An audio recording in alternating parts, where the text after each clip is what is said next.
Bridges has agreed to a 4-year, $150 million contract extension with the franchise, according to our senior insider, Shams Charania. Now, the deal includes a player option for the 2029-30 season and a trade kicker for the Ironman forward who turns 39 this month, because it is officially August. As we say hello to our friend Shams Charania, who joins us with more. Shams, this contract for the 29-year-old, it may have the biggest question. It may have been the biggest question hanging over the Knicks this offseason. So how exactly did they answer it here? Malika, so Mikal Bridges is taking about $6 million less than his maximum contract. So a slight discount, and it's much less than he was set to make potentially as a free agent in 2026. So before he could get to free agency, the sides lock in this deal that now secures his future there. So $150 million deal. And the biggest thing here is now Mikal Bridges, Jalen Brunson, and OG Anunoby, the last couple off seasons, have taken discounts less than the max deal that allows the Knicks to stay under the second apron, continue to build a roster, and have flexibility in doing so. And Mikal Bridges, the most durable player in the NBA, guards all the top all-star caliber players around the league on a nightly basis. And so this is a Knicks team that now has Brunson, Mikal Bridges, OG Anunoby, Josh Hart, Karl-Anthony Towns, all locked in. They've got their top 5 players all locked in for the foreseeable future. $726 million total between these 5 players. And Mikal Bridges had the biggest questions. What would his future be moving forward? He did have an up and down year at times. So for him to lock in $150 million, he is now off the board, as well as Jalen Brunson. Those are obviously 2 guys that have had major extensions the last 2 years. And an interesting wrinkle, Malika, Mikal Bridges is now ineligible to be traded for the next 6 months. He is off the board. So if there is a major move around the league the next several months, and if the Knicks are involved, Mikal Bridges will not be involved in that. Oh, Shams, I'm not very good at math, but by my math, not eligible to be traded for 6 months. The trade deadline, it is 6 months and 5 days away. So maybe not for the next couple of months, but it's not off the board for the entire season. Shams, as always, we appreciate the insight. We will be standing by for any potential news that comes down the pipeline. One thing that Shams mentioned about Mikal Bridges, the dude brings a whole lot to the table. He mentioned him being an Iron Man. Well, that streak continued last season. He led the league in minutes for the 3rd time in the last 4 seasons, and he still hasn't missed a game ever in his entire NBA career. And after shooting just 57% around the rim in his last season with Brooklyn, Bridges shot 74% on those same shots in the 2024-25 season, second best in the NBA, behind only Jared Allen, according to Genius IQ. Now, Bridges also ranked 2nd in the NBA in the most fadeaway jumpers, made fadeaways, that is, behind the MVP, Shai Gilgeous-Alexander.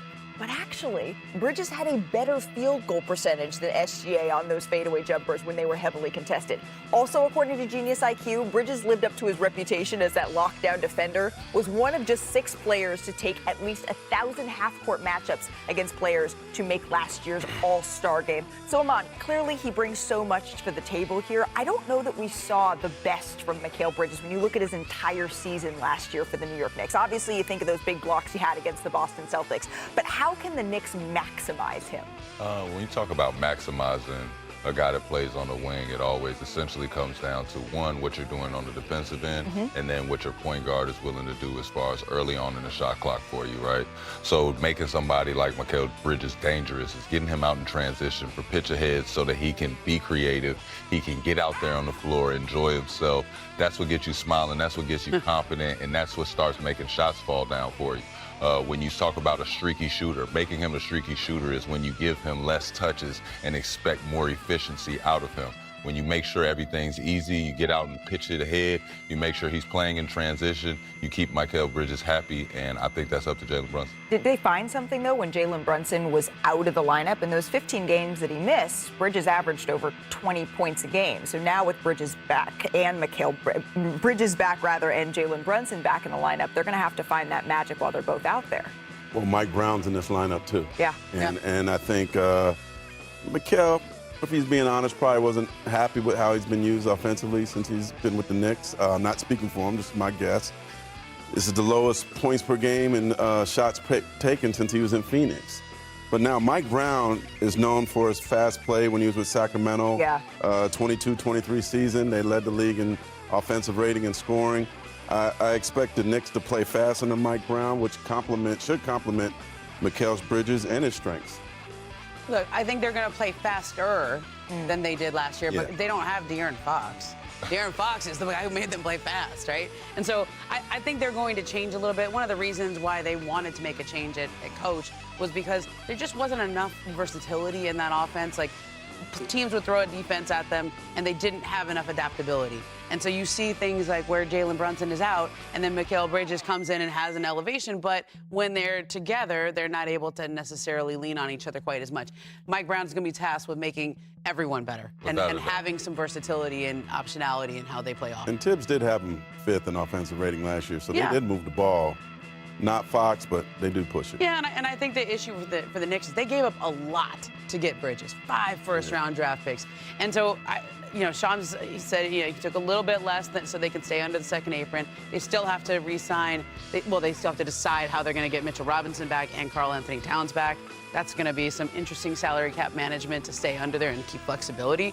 But it wasn't that much less. Like, I actually thought his agents did very well in this contract. Without a doubt. I just know that when it comes down to it, it's all about playing with your toys. We can't hear Andy's coming and everybody just fall on the floor right now. It's got to be that thing that... That's like Toy Story reference. Exactly. When we're all on the court together, he knows how to play with his toys. As much as we love Jalen Brunson, I think his usage has to go down a little bit for those guys to flourish. And if you want the most production out of somebody, you got to play with your toys. Increased ball movement is going to help with that under their new coaching staff here. But I'm curious how much Brunson is going to have the ball in his hands next year, if that's something that we can maybe see adjusted. Exactly. It could be adjusted. We don't want it to happen at the wrong times. I think you still want him to be who he is, right? You have to be ball dominant sometimes to get a lot of things done that you have to do in the league. But when you say pick your spots, we're talking about fourth quarter time to do that. Throughout the game, you can make sure you share the sugar a little bit more, and I think it has to be a conscious thing for Jalen Brunson. It can't be one of those things where the game's coming to him. Sometimes it goes against your personal what you have going on, but you know these things, I'm sacrificing just a little bit for you guys. I might not sacrifice millions. Which he did. He made sure to sacrifice a couple just to make sure everyone could sign. Without a doubt, but it's one of those things where it's easier to make sure to say, hey, man, I'm going to let you have this, I'm going to let y'all have that. We can all still get our numbers. We can all still have a rhythm toward the end of the game. At the end of the game, you guys know I'm going to have the ball in my hands a little bit more, but I'm going to make sure we get across the finish line. And you know the thing that cures everything is winning, right? And the Knicks, they believe in Bridges enough to invest $150 million. The odds makers, they believe in New York as well, because outside of the Thunder, the Knicks have the best 2026 title odds as the calendar turns to August. Do you, Mark, see New York as the biggest threat to OKC? Stuff like this. I mean, I guess they're the biggest threat because they'd be coming out of the East. That's why. I do think their team is better. You know, I love Tibbs, but Mike Brown's a really good coach too. They got some shooting coming in. Yabusele and JC coming in. That's what they're missing. They're the last team standing from the East, right? The Celtics aren't going to be there. Giannis not going to be there. Cleveland has to prove themselves. Yeah, I like the Knicks.